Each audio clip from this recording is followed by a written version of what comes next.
Buongiorno da Sicilia 24, le principali notizie.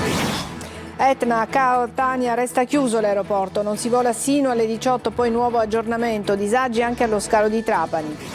Arrestato a Palermo l'uomo che ha ucciso il coinquilino, non accettava le regole di convivenza in casa. A Catania, dopo le recenti sparatorie, riunione della Commissione regionale antimafia, Cracolici, troppe armi in città. Crisi idrica, ad Agrigento continuano i disagi, rubinette a secco da oltre un mese nel quartiere di Maddalusa. Agricoltura a rischio nella piana di Catania dopo i raid criminali che hanno distrutto una condotta idrica e la centrale di sollevamento nella zona di Vasadonna. Caro carburanti, il mancato rinnovo del taglio delle accise riporta il costo di gasolio e benzina sopra i 2 euro al litro. Insorgono associazioni di categoria e automobilisti. Calcio, è ufficiale, Hernani è un giocatore del Palermo, venerdì squadra rosanero in ritiro. Serie C, l'arrivo di Longo a Catania dà il via libera alle operazioni in entrata, nel taccuino numerosi giocatori del Crotone.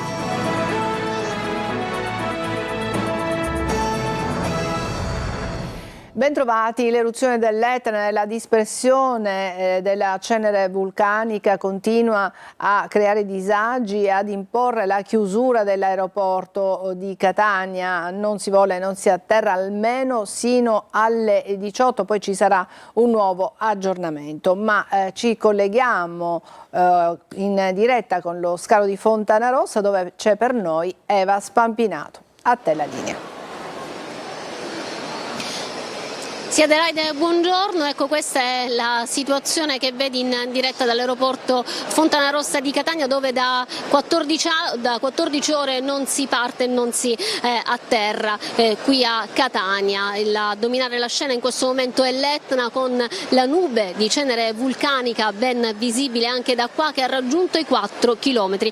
Alle mie spalle c'è un gruppo di passeggeri stranieri, stanno cercando un B&B a Catania perché il loro volo è stato riprogrammato per domani, con la speranza che domani riescano a partire. Come abbiamo detto, come hai detto tu in diretta, lo scalo sarà chiuso fino alle ore 18. Questa è l'ultima comunicazione ufficiale arrivata anche tramite gli altoparlanti qui all'aeroporto, anche tramite i monitor che sono stati riaggiornati da pochissimo, perché sino a qualche ora fa l'apertura prevista dello scalo era stata prevista appunto per le ore 14, ma la situazione è in costante aggiornamento perché dipende tutto dall'Etna, dipende tutto dai venti e dalla direzione della cenere vulcanica, che è fondamentale per la sicurezza dei voli. Ovviamente c'è rabbia, c'è sconforto, c'è anche in qualche modo rassegnazione. Abbiamo raccolto le testimonianze dei passeggeri che adesso sono costretti ad aspettare o a riprogrammare i loro voli. I più fortunati stanno andando a Comiso o nelle altre destinazioni, negli altri aeroporti come quello di Palermo,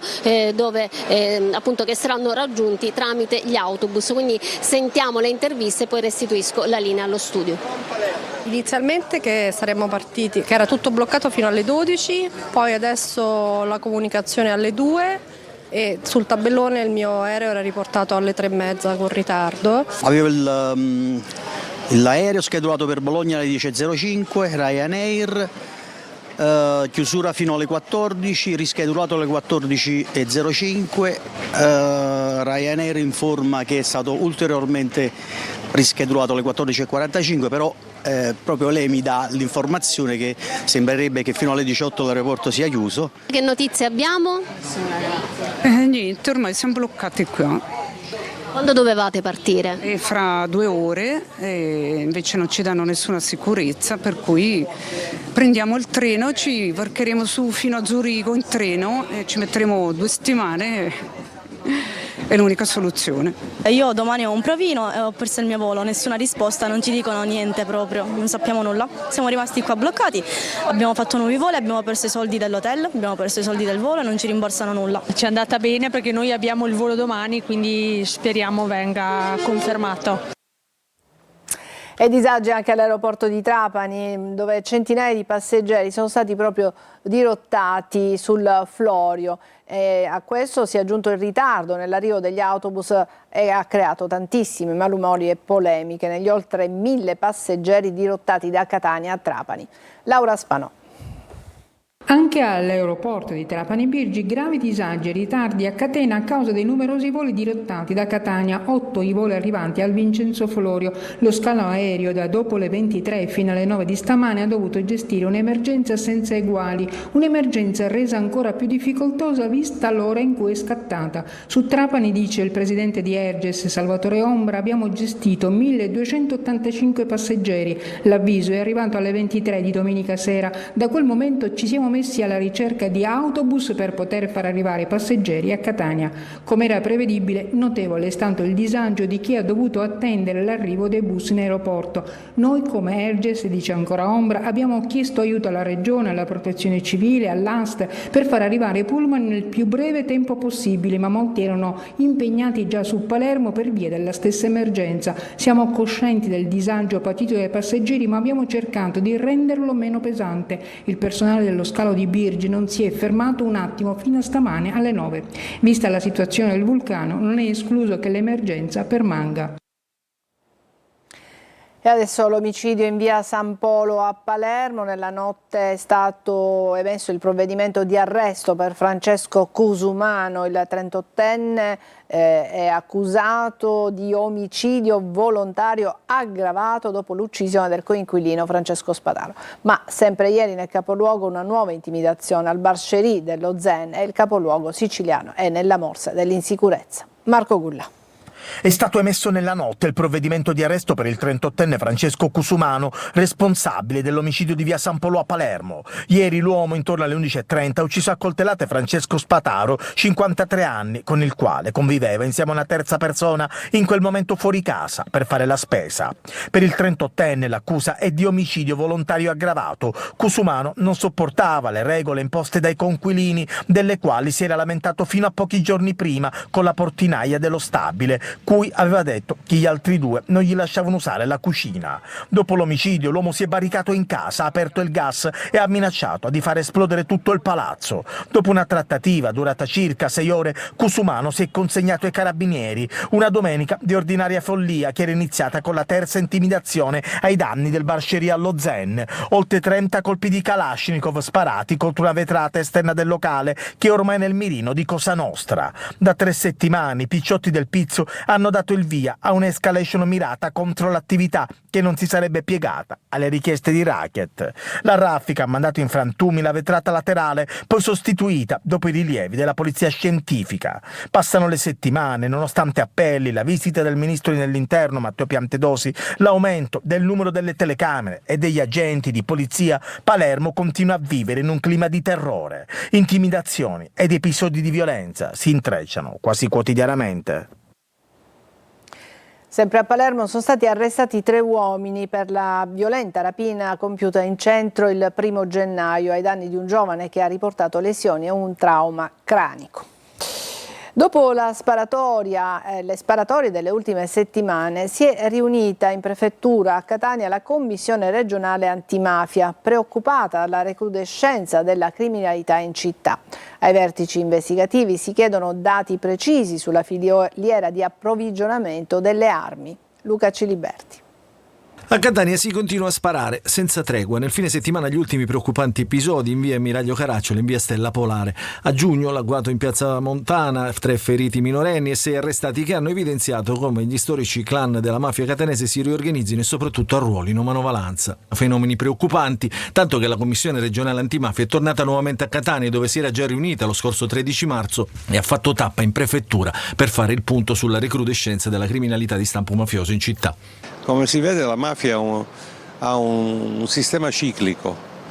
Ci sono momenti in cui spara, che non sono quelli maggiori, sono momenti in cui non spara perché fanno affari. Adesso probabilmente gli affari, ci sono conflitti nella gestione dei traffici illeciti, della droga e delle armi, e questo determina scossoni, ma ripeto, la preoccupazione è che ci possa essere un momento in cui si alza la sfida anche alle istituzioni. I quartieri più colpiti negli ultimi anni sono Librino, Trappeto, San Giovanni Galermo, San Cristoforo, poi ci sono tutta una serie di elementi ricorrenti come gli spari alle saracinesche, segnali evidenti a chi li deve percepire. Fuori si spara, le carceri sono diventate una groviera, spesso a dare gli ordini alle cosche che sono in libertà sono gli stessi capi che sono detenuti, utilizzando sistemi, il telefonino in carcere ormai è una prassi assolutamente diffusa. Torna libera la figlia di Totorina. Il GIP di Firenze ha revocato l'obbligo di dimora a Corleone su richiesta della difesa dopo la notifica dell'avviso di conclusione delle indagini. Manlio Viola. Torna libera Maria Concetta Riina, la figlia maggiore del boss Totò Riina, ormai scomparso. Il GIP di Firenze ha revocato l'obbligo di dimora a Corleone che le era stato imposto nell'ambito di una inchiesta che vede indagati per estorsione e tentata estorsione aggravati dal metodo mafioso lei e il marito, Antonio Ciavarello. Secondo le accuse, Ciavarello avrebbe chiesto denaro e regali a 2 imprenditori toscani, imponendosi con metodo mafioso, e lo avrebbe fatto mentre era in carcere per altri motivi. L'emissaria di questa richiesta ed esattore sarebbe stata proprio la moglie Maria Concetta Riina. Per questo la donna fu arrestata, ma a gennaio di quest'anno la detenzione fu commutata in obbligo di dimora a Corleone. Contro questa decisione la Procura di Firenze presentò ricorso, ma la Cassazione confermò l'obbligo di dimora e negò il carcere. Adesso, dopo la notifica dell'avviso di conclusione indagini, il GIP ha accolto la richiesta della difesa e la Riina attenderà il processo in stato di libertà. A Catania è arrestato un cittadino straniero che ha aggredito la moglie davanti ai 4 figli minorenni. È stata la vittima a chiamare la polizia quando è riuscita a divincolarsi dal marito. Non era la prima volta che subiva violenze, alcune anche registrate dalle videocamere. L'uomo sarà giudicato per direttissima. Da oltre un mese circa 2000 residenti del quartiere Maddalusa ad Agrigento sono senza acqua potabile, una situazione che ha spinto il Codacons a diffidare enti e gestore idrico chiedendo interventi urgenti. Davide Sardo. Rubinetti a secco da oltre un mese a Maddalusa, quartiere di Agrigento, dove circa 2000 residenti denunciano la mancanza di acqua potabile nelle proprie abitazioni. Secondo quanto riferito dagli abitanti, la sospensione del servizio sarebbe legata alle presunte irregolarità urbanistiche degli immobili ricadenti nella zona A della Valle dei Templi, ma al momento AICA non ha fornito comunicazioni ufficiali sulle cause del disservizio. È inconcepibile vivere senza acqua. Io sfiderei chiunque delle autorità che hanno messo questo divieto. È veramente disumano. Io a casa mia ho 2 disabilità, fra l'altro ho anche dei problemi di ernie e lombo sacrale, e io ogni giorno vado alla fontana a riempire 10 bidoni di 20 litri. Per anni i residenti hanno fatto ricorso alle autobotti per riempire le cisterne, una soluzione che oggi non sarebbe più consentita. I proprietari evidenziano come le abitazioni siano regolarmente censite e soggette al pagamento dei tributi. Per cui, accatastando le case, paghiamo e siamo assoggettati a tutti gli oneri, e lo facciamo ben volentieri perché siamo cittadini corretti e onesti, ma vorremmo anche essere trattati da cittadini perché abbiamo la residenza, abbiamo tutti i nostri diritti sacrosanti come uomini, come padri di famiglia. Sulla vicenda interviene anche il Codacons Agrigento, che ha diffidato gli enti competenti chiedendo il ripristino di un minimo vitale di acqua potabile e la revisione delle disposizioni che impediscono il rifornimento tramite autobotti. A rischio l'agrumicoltura nella piana di Catania dopo i 2 raid criminali che hanno distrutto una condotta importante che alimenta 6.000 ettari di agrumeti tra Catania e Lentini e la centrale di sollevamento della condotta nella zona di Vasadonna. L'assessore San Martino dice la regione c'è, lo abbiamo sentito, Orazio Longo.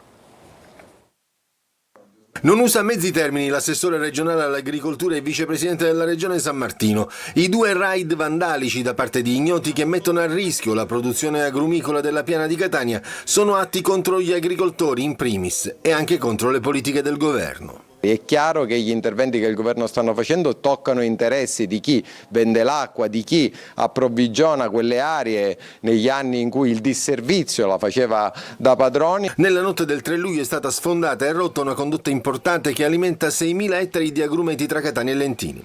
Oltre alla Lodigiani, anche la condotta 102,50, che ricade nella zona di Vasadonna, è stata interessata dopo che è stata vandalizzata una linea Enel con grossi danni alla centrale di sollevamento consortile che si trova in contrada da Muso a Belpasso. Questi gesti è chiaro che scoraggiano, ma non fermano il governo, che attiverà già nei prossimi giorni nuovi servizi affinché si possa vigilare insieme alle forze dell'ordine per garantire i servizi agli agricoltori, ma soprattutto per fare capire che la Regione e lo Stato ci sono. Preoccupati gli agricoltori che chiedono il ripristino urgente della centrale di sollevamento. Speriamo in un urgente intervento appunto da parte della cabina di regia, quindi perché comunque gli agricoltori aspettano l'acqua in quella zona dopo veramente tantissimi anni. Speriamo in un immediato servizio che venga effettuato dai tecnici del Consorzio di Bonifica e tutti gli altri. Adesso una breve pausa, a tra poco parleremo di caro gasoli. A tra poco.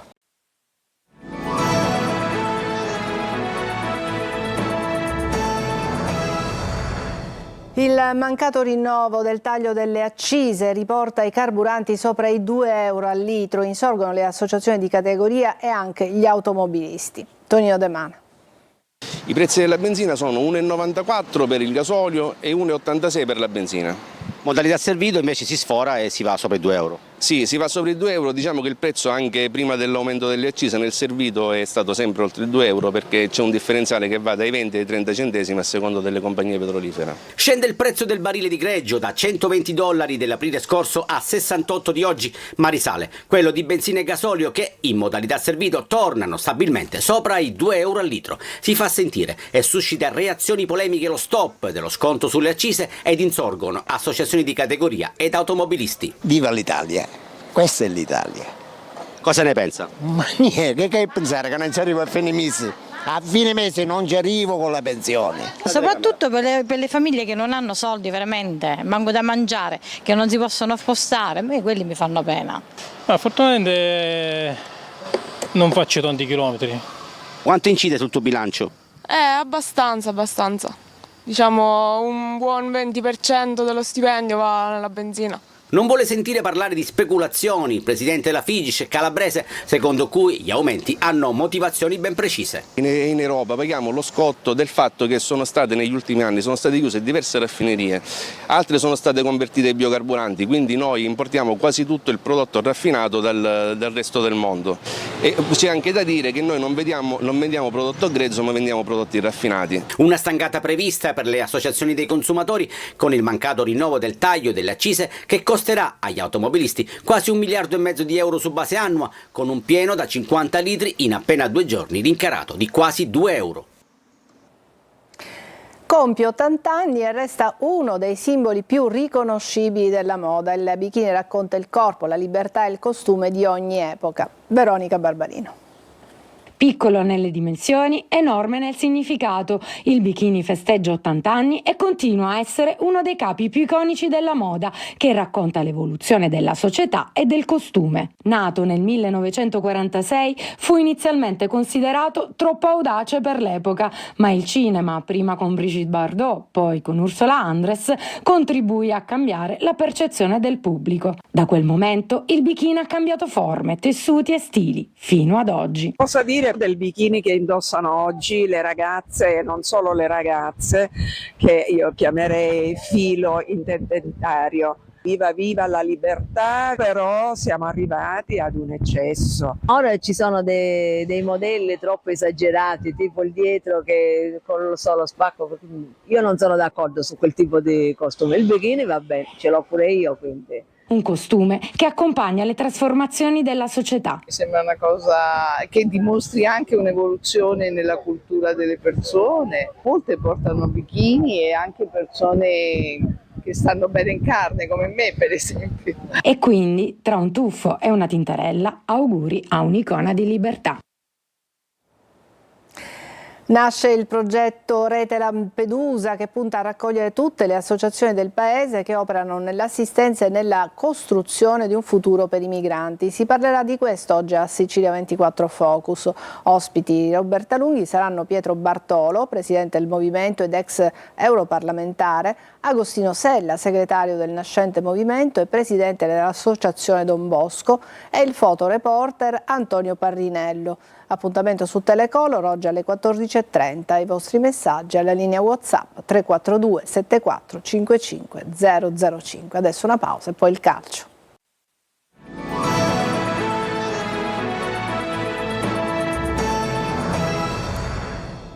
Ed eccoci al calcio, adesso è ufficiale, Hernani è un giocatore del Palermo, il terzo colpo per il direttore sportivo Osti che adesso accelera su tutto quanto fa parte della compagnia del Venezia. Venerdì la squadra rosanero sarà in ritiro. Sentiamo Marco Gullà.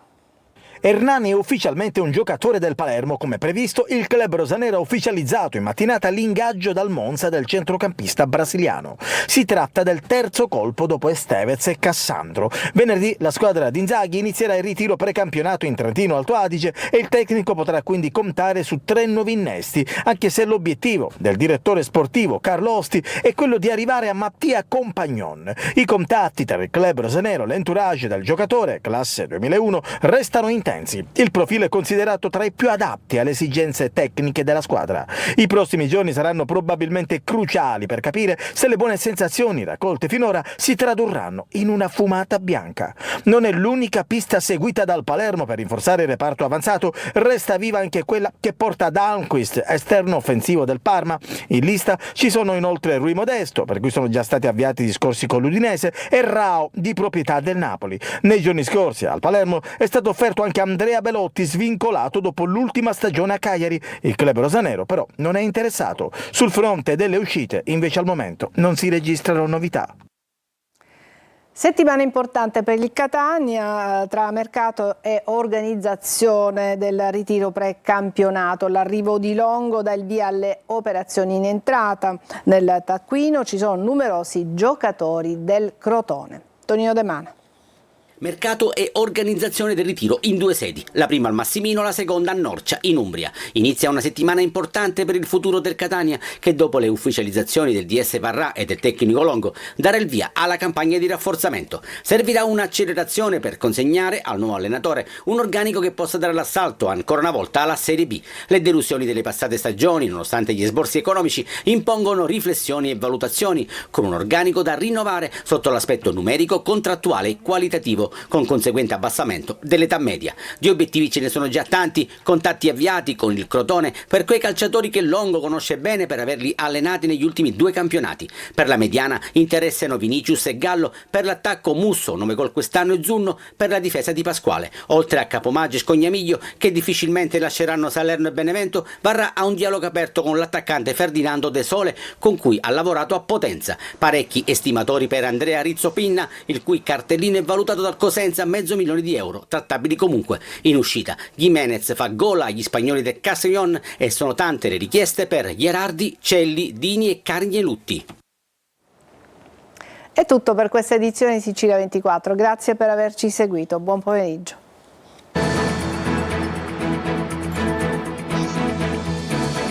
Entra nel mondo dell'informazione con l'app Sicilia Web. Resta sempre aggiornato con le news e le live in diretta.